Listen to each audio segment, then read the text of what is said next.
안녕하세요. 오늘 소개할 책은 사람이 운명이다 라는 책입니다.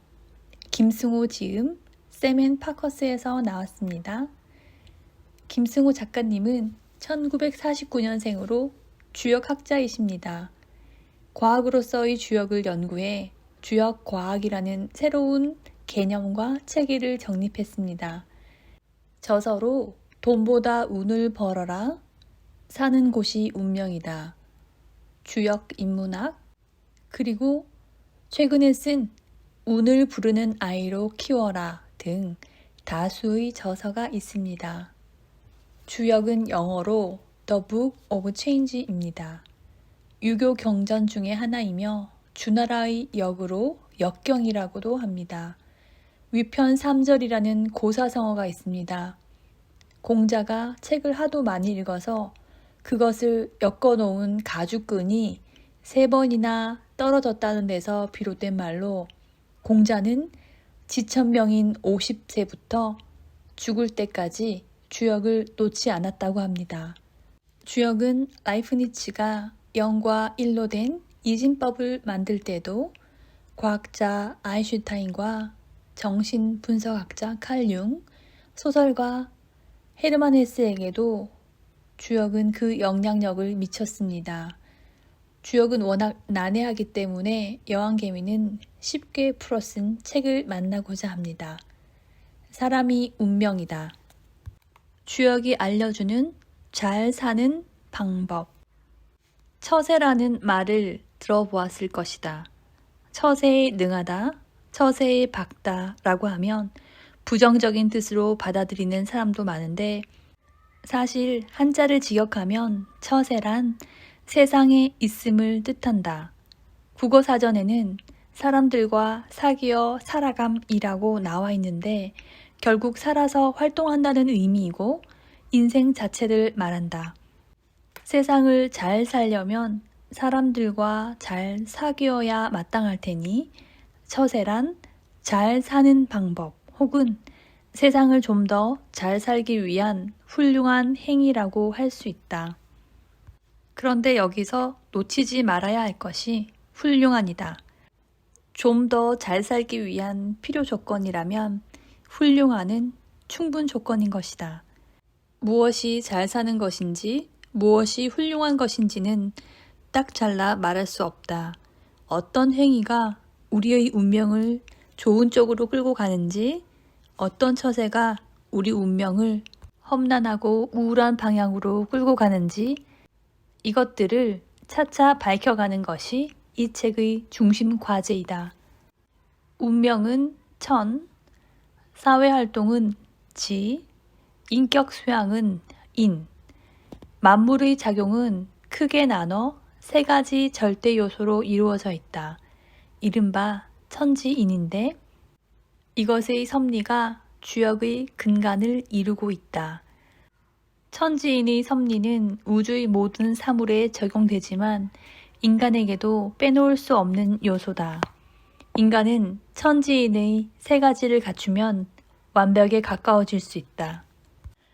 인간의 운명에 관한 문제에도 이 3가지 범주를 넘지 않으므로 운명에 관심이 있는 사람은 이 개념을 반드시 익혀두어야 할 것이다. 천지인의 개념은 너무나 광대하여 100권의 책으로도 그 섭리를 다 설명할 수 없지만 여기서는 최대한 간추려 그 개요만 간단히 알아보겠다. 주변을 살펴보면 3이라는 숫자가 아주 흔하게 보인다. 아버지, 어머니, 자식, 이는 가정의 3가지 요소다. 국가에는 정부, 국회, 법원이 있다. 인간에게는 지, 덕, 체, 즉 지혜, 인격, 건강이 필요하다. 영혼의 성품은 지성과 정서, 의지인데 이른바 지정의다. 신선은 정, 신, 기의 3요소를 영원히 수련한다. 세상은 하늘과 땅 그리고 인간으로 이루어져 있다. 이처럼 온 천지가 삼으로 가득 차 있다. 주역에서는 이를 삼재라 하여 대자연의 작용을 이로써 다 설명한다. 인생을 예로 들어 삼재의 계율을 살펴보자. 사람에게는 운명이란 것이 있다. 이는 하늘에 해당하는 것으로서 인생의 3대 요소 중 하나이다. 그 다음은 지, 땅지로서 이는 사회적 활동을 의미한다. 인간은 열심히 일하면서 살아야 하는 것이다. 세 번째가 인격 수양인데 이것은 인생의 세 번째 요소로서 모든 행동의 기본이다. 인생의 완성은 여기서 이루어진다. 나쁜 운명에 휘말리는 원인. 세상에는 아주 다양한 사람들이 살고 있다. 그런데 어떤 사람들은 만족스러운 삶을 영위하고 어떤 사람들은 그렇지 못하다. 태어날 때부터 편안한 삶의 조건이 갖추어진 극소수의 사람들도 있긴 하다. 돈이 많고 권력이 대단한 집안에서 태어난 사람은 그리 어렵지 않게 인생을 풀어나간다. 반면 아주 어려운 조건에서 태어나는 사람도 있다. 신체적 장애를 가지고 태어났다거나 부모가 너무 가난하여 생존 경쟁에 항상 뒤처질 수밖에 없는 사람들도 있다. 어째서 이런 운명을 타고나는 것일까? 왜 차이가 생기는 것일까? 수많은 이유가 있을 테니 그것을 다 파헤쳐 규명할 수는 없다. 여기서는 극단적인 경우를 제외하고 평범한 우리네 인생에 대해 생각해 보겠다. 누가 나쁜 운명에 휘말리는가? 누가 출세를 하는가? 출세라는 단어를 너무 거창하게 생각하지 말자. 그저 별탈 없이 살아가고 남보다 조금이라도 만족할 수 있으면 그것이 바로 출세다. 출세의 개념은 주역에서 내수해라고 하는 바, 이는 험난함에서 벗어났다는 뜻이다. 우리의 인생은 일단 험난함에서 벗어났다는 것이 목표다. 더 큰 행복은 그 뒤에나 이룰 수 있기 때문이다. 안정된 직업 혹은 직장을 구한 사람이 있다면 안정을 이룩했다는 것 그 자체로 그는 이미 출세한 사람이다. 그렇지 못한 사람도 무수히 많지 않은가? 내가 아는 어떤 사람은 40년 전부터 거리를 돌아다니며 보잘것없는 물건을 팔고 있는데 지금까지도 그렇게 살고 있다. 이것이 그 사람의 운명이든 아니든 그는 긴 세월 동안 험난함에서 벗어나지 못한 것이다. 험난함 속에 있는 사람은 하루하루가 고통의 연속일 뿐 아니라 앞날에 더 큰 불행이 기다리고 있을지도 모른다. 험난함 속에 오래 있어서는 안 된다. 사람에게는 어느 정도의 안정이 필요하다. 그러나 안정된 삶이 어디 그리 쉬운가? 아주 어렵다. 그렇다면 험난함에서 탈출하는 방법은 무엇일까? 나이가 아직 어린 사람은 아직 그 앞날을 예단할 수 없다. 하지만 나이가 든 사람은 어느덧 운명이 결정되어져 버렸다. 어떤 사람은 험난함에서 벗어나 더 큰 행복을 향해 질주하는가 하면 또 다른 사람은 험난함 속에서 계속 허우적거리고 있다.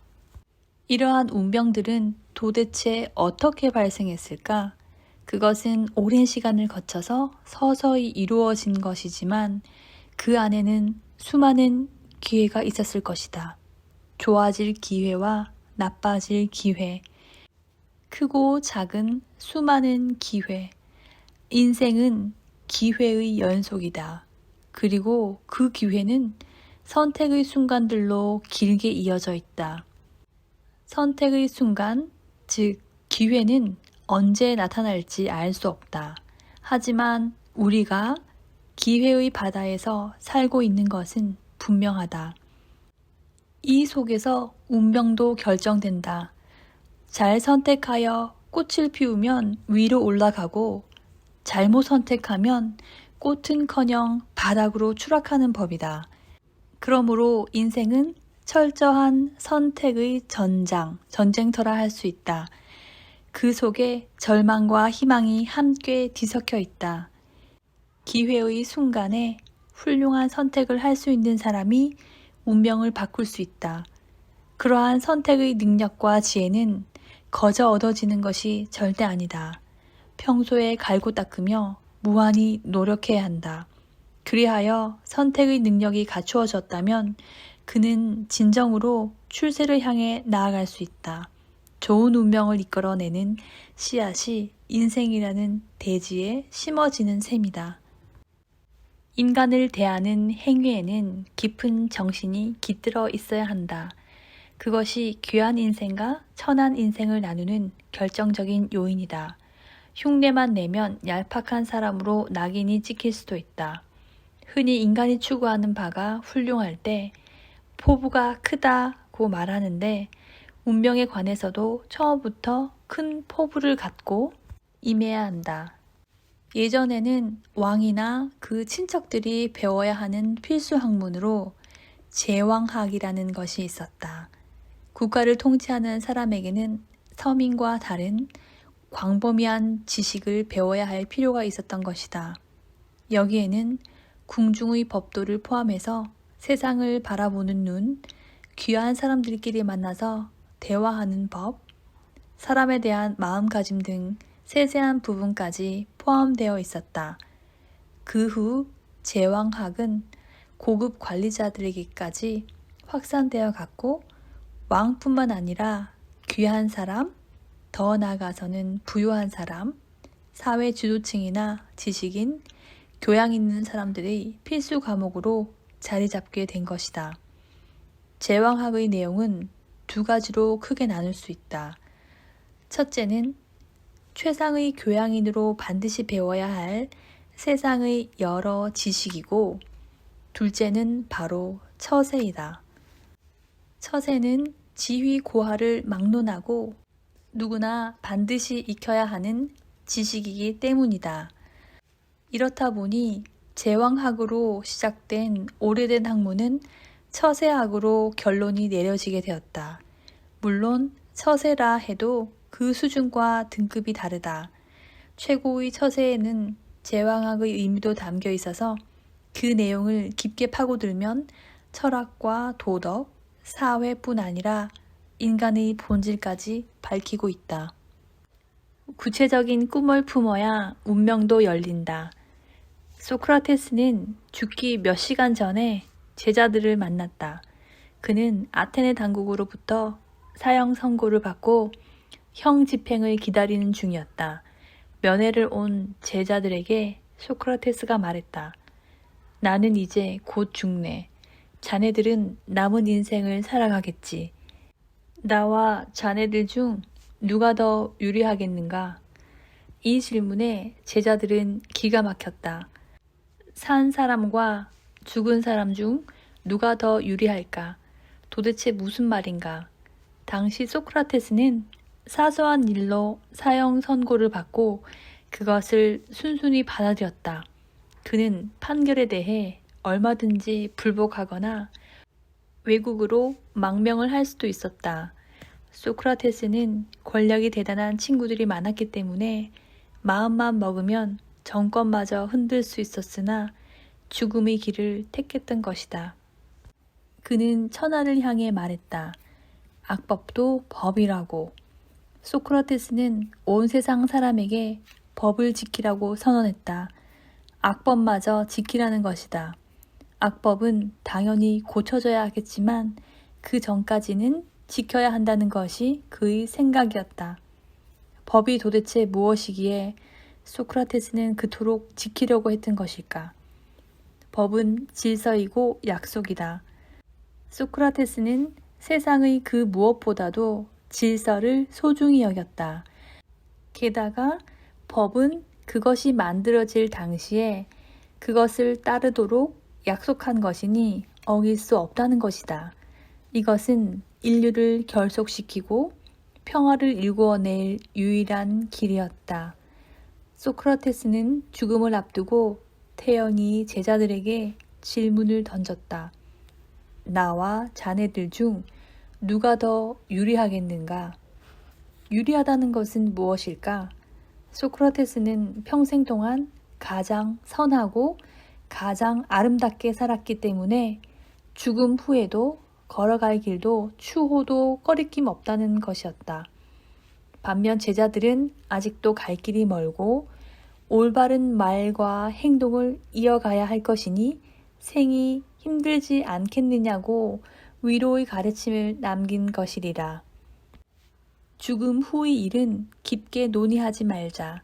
다만 죽어서도 후회하지 않는 삶을 영위해야 한다는 것은 분명하다. 누구에게나 꿈이 있다. 그것은 위대하든 소박하든 상관없다. 개인이 바라는 꿈이기 때문이다. 어떤 사람은 아무리 노력해도 꿈이 이루어지지 않는다. 반면 어떤 사람은 꿈을 이미 이루어서 또 다른 꿈을 찾아 나서기도 한다. 다 좋다. 실패한 사람이든 성공한 사람이든 최선을 다해 살았다면 그의 인생은 그만한 가치가 있다. 하지만 꿈이 없는 사람은 문제가 있다. 이런 사람들은 그저 사라지는 것으로 돈만 많이 벌면 그만이라는 식이다. 막연히 살아가는 인생이다. 무엇을 반드시 이룩해보겠다는 목표도 없고 계획이나 전망도 없다. 삶이란 이런 식으로 흘러가서는 안 된다. 꿈을 구체적으로 품고 살아야 운명도 열리는 법이다. 하늘은 스스로 돕는 자를 돕는다고 하지 않았는가? 인간이 동물과 다른 점은 이것이다. 동물은 그날만 있지 미래에 대한 꿈이 없다. 인간은 다르다. 달라야 한다. 인간의 꿈, 그것이 하늘 아래 가장 위대한 것과 일치되지 않아도 상관없다. 인간은 우선 자신의 행복을 위해 무언가를 꼭 이루고 싶을 뿐이다. 이것은 아름다운 인생이다. 여기에 더해 위대한 꿈을 향해 나아간다면 더 말할 나위가 없다. 얼굴을 고쳐 운명을 바꿀 수 있나? 요즘은 의학 기술이 눈부시게 발달한 덕분에 얼굴마저 개조할 수 있게 되었다. 이는 인간에게 큰 축복이 아닐 수 없다. 얼굴은 태어날 때 하늘로부터 부여받은 것인데 이를 후천적으로 고칠 수 있다니 인류의 문명은 가히 신의 영역에 접근해가는 것 같다. 결과가 성공적이라면 성형수술이 운명적으로 나쁠 이유가 없다. 단지 부작용이나 역효과가 문제다. 의료사고가 난다거나 성형수술 후에 오히려 아름다움이 사라지는 등의 문제는 제쳐두고 잘못하면 운명에 문제가 생길 수도 있다. 얼굴이 변하면 운명도 변하는 것은 틀림없다. 그래서인지 어떤 사람은 운명을 바꾸려는 목적으로 성형수술을 하기도 한다. 실제 우리나라의 한 남자 대통령도 그런 이유로 성형수술을 한 적이 있다. 여성의 경우는 대부분 미모를 향상시키기 위해서 성형수술을 한다고 알려져 있는데 의외로 적지 않은 사람들이 운명을 고치기 위해 얼굴 개조에 나선다. 그런데 이런 경우는 더더욱 조심해야 한다. 얼굴을 고쳐서 운명이 나아지는 경우도 있지만 그렇지 않은 경우도 있기 때문이다. 사람마다 다르지만 공통적으로 주의해야 할 점 몇 가지만 이야기해보자. 첫째, 얼굴에서 눈을 기준으로 위쪽의 점은 모두 제거해야 한다. 이마에 남은 상처나 흉터도 깔끔히 없애야 한다. 필요하면 성형수술을 해서라도 말이다. 눈 위쪽에 흉터나 점이 있다면 택천괴 괴상에 해당하는데 이는 추락을 상징하기 때문에 아주 위태롭다. 둘째, 코와 가까운 곳에 있는 점을 제거해야 한다. 이는 풍천소축으로서 재앙이 도래한다는 뜻이 있다. 셋째, 턱에 큰 상처가 있거나 점이 많으면 천산돈이 되어 아주 흉하다. 이 괴상은 관제수 또는 심각한 고립을 상징한다. 얼굴형에 따라 턱이 지나치게 작은 사람도 있는데 이런 경우 교정이나 수술도 고려해 볼 만하다. 넷째, 인중 혹은 인중 주위에 있는 흉터나 점도 나쁜데 이는 천례무망으로서 낙오된다거나 갑작스러운 사고를 당한다는 뜻이 있다. 다섯째, 코를 높이는 수술에 대해 물어보는 사람이 많은데 주저앉은 콧대를 세우거나 휘어진 콧날을 곧게 하는 수술은 부작용만 없으면 해도 좋다. 곧고 우뚝한 코는 운명에 유리하다. 6째, 쌍꺼풀 수술은 대체로 운명에 유리하다. 간혹 수술의 결과로 지나치게 두꺼운 쌍꺼풀이 생기거나 전체적으로 부자연스러운 경우는 미적으로 보기에 좋지 않을 수 있으니 얼굴에 따라 잘 판단해야 한다. 7째, 보톡스를 통해 주름을 없애는 시술은 가급적 늦게 하는 게 좋다. 내 생각에는 60세 이후에 하는 것이 좋을 것 같다. 8째, 눈썹을 다 뽑고 문신을 하는 것은 최악이다. 괴상으로는 풍천소축인 바 재산 낭비가 심하고 인생에 할 일이 없어진다. 성형수술 외에도 얼굴에 변화를 줄 수 있는 방법이 있다. 바로 화장이다. 여성은 화장을 잘하면 좋은 운명을 맞이할 수 있다. 화장을 해서 아름다우면 이는 아름답게 태어난 것에 버금간다. 화장은 일시적인 성형이므로 하는 게 훨씬 낫다. 예를 들어 속눈썹을 붙이면 명예와 권위가 향상될 수 있다. 괴상으로는 뇌천대장인데 이는 하늘 위에서 크게 위험을 떨친다는 뜻이 있다. 피부 화장으로 안색을 밝게 하고 약간 홍조를 띠게 하는 것은 화천대유로서 이는 위대해진다는 뜻이다. 존경받는 운명이 된다. 여러 부분 화장 중에 입술 화장은 아주 중요하고 잘만 하면 운명에 매우 유리하다. 이는 천화동인의 괴상에 해당되는데 귀인을 만나고 하늘의 섭리에 가까워진다는 뜻이다. 얼굴은 몸과 영혼이 만나는 곳으로서 잘 살피고 경영하면 큰 이익을 얻을 수 있다. 이 책의 1장에는 귀한 인생, 천한 인생, 2장은 누구를 어떻게 만나느냐에 따라 당신의 운명이 바뀐다. 3장에서는 귀한 처세가 귀한 운명을 만든다. 4장에서는 타고난 운명에 머물지 마라 라는 내용을 담고 있습니다. 책과 함께 하셔서 귀한 운명을 배워가시기 바랍니다. 감사합니다. 여왕개미였습니다.